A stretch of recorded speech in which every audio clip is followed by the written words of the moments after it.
Dargamışskinin opera yaradıcılığında Su pərisi xüsusi yer tutur.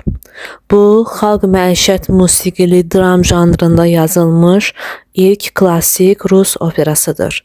Su pərisi operasının əsasını Puşkinin eyni adlı dramatik poeması təşkil edir. Puşkin öz əsərində aldadılmış sadəlövh kəndli qızı Nataşanın və onun böyük sarsıntılar keçirmiş atasının, qoca dəyirmançının başına gəlmiş əhvalatları təcəssüm etdirir. Bəstəkar Puşkin sujetindəki dərin həyəcanlı psixoloji dramı açmışdı. Bəstəkarın başlıca qayəsi sadə kəndli qızı Nataşanın həyat faciəsini göstərmək idi. Dargamışski bununla əlaqədar xalq həyatının dramatik cəhətlərini, öz dövrünün sosial bərabərsizliklərini, ictimai ədalətsizliyi qüvvətli əks etdirmişdi. Bəstəkar Puşkinin əsərini opera librettosuna çevirərkən əsərə aid olmayan sonluq əlavə etmişdi. Operanın baş qəhrəmanları olan Nataşa və dəyirmançının obrazlarının təsvirində Dargamışskinin operasında yeni bir xüsusiyyət meydana çıxır.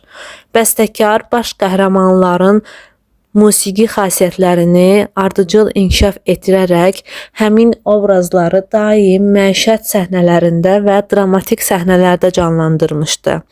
Nataşanın və dəyirmançının psixoloji xarakterlərini incəliklərinə qədər təsvir edə bilməsi Dargamışskinin böyük nailiyyəti idi.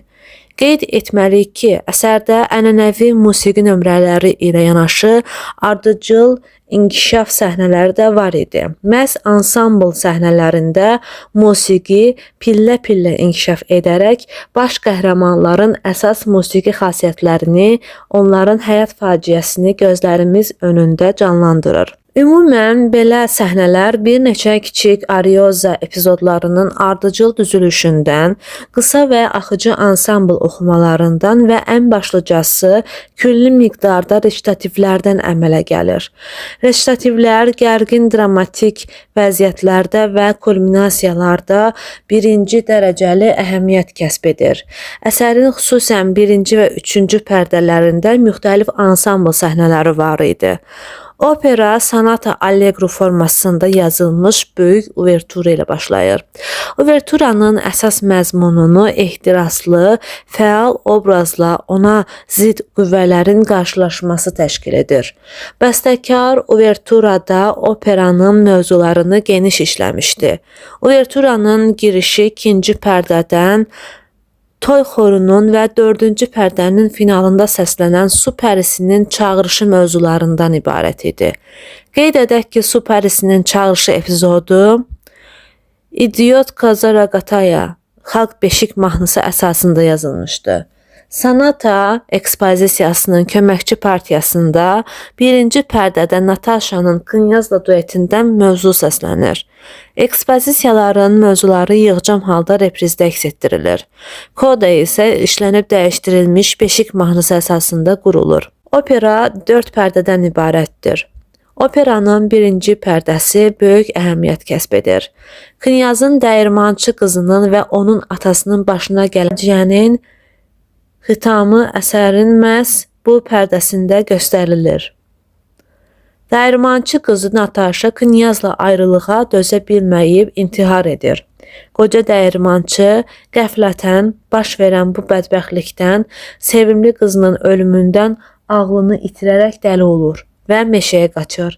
Beləliklə, birinci pərdə hadisələrin sürətli inkişafı ilə fərqlənərək bitkin əsər kimi qavranılır. Bununla yanaşı, birinci pərdədə baş qəhrəmanların, Nataşanın və dəyirmançının və Knyazın geniş musiqi xasiyyətnamələri verilmişdi.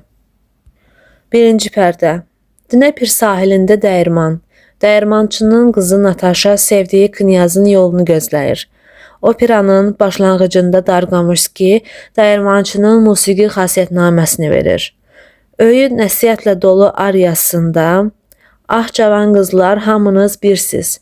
Nataşanın atasının portretinə məxsus xüsusiyyətlər, hiləgərlik, tamahkarlıq, zirəklik özünü göstərir. Ariyanın rəqs xarakteri əsas mövzuda və eyni mövzuya əsaslanan orkestr girişində aydınca nəzərə çarpır.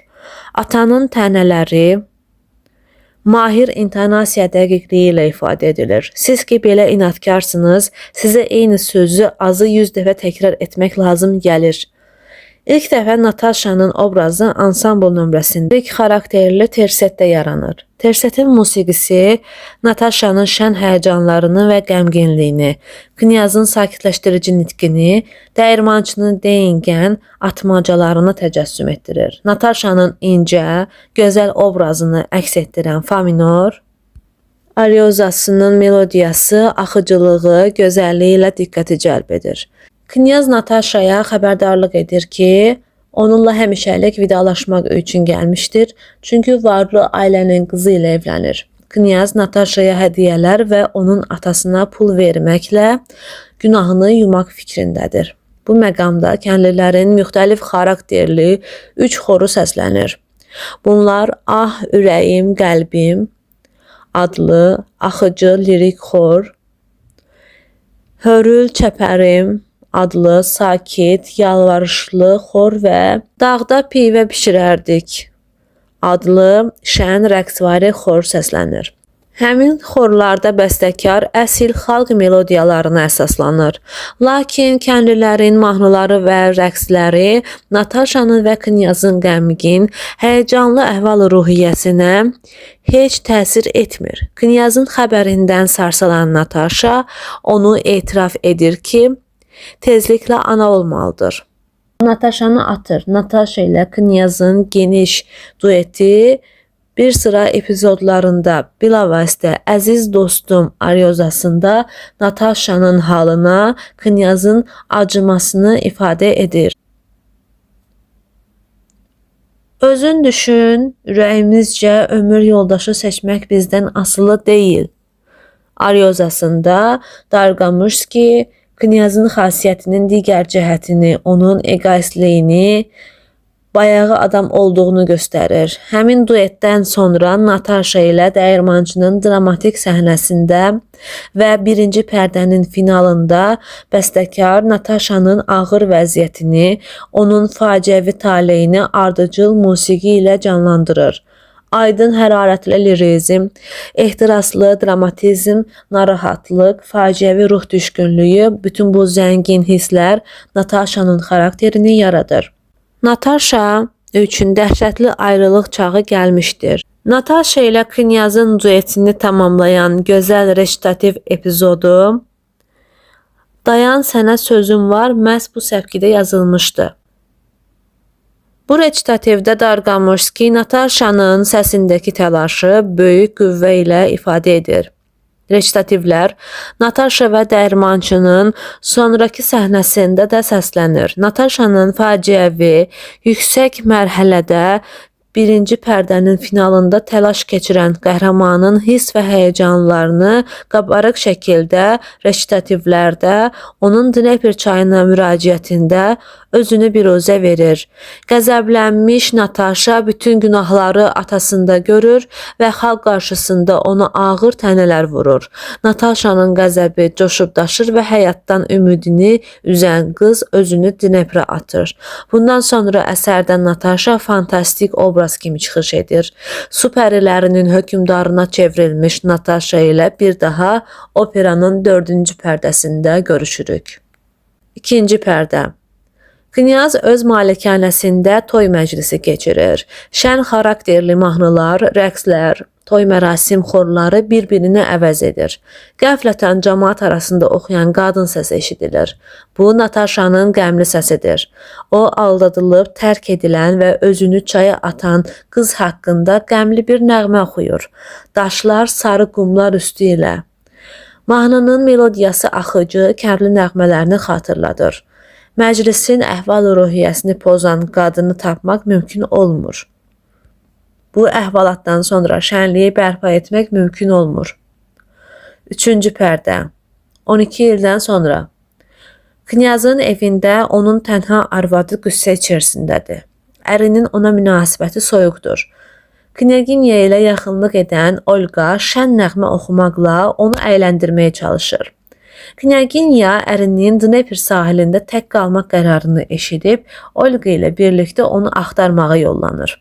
Dnepr sahilində su pəriləri əl-ələ tutub oxuyub oynayır. Gecədir. Knyaz bura gəlir. O Nataşanı nəinki unuda bilmir. Əksinə onun üçün daha çox darıxır. Knyazın bu qəmli sahillərə gizli qüvvə cəzb edir məni reçitativi, məşhur kavatinasındakı kədər və alicənablıqla dolu lirizm onun həsrətini ifadə edir. Dəyirmanın yanında Knyaz dəyirmançı ilə qarşılaşır. Qızının ölümündən sonra dəli olmuş zavallı sərgərdan gəzib dolaşır və özünü qarğa sanır. Bu dramatik səhnə dəyirmançının yeni simasını canlandırır. Bəstəkar onun vəziyyətini böyük həssaslıqla əks etdirir.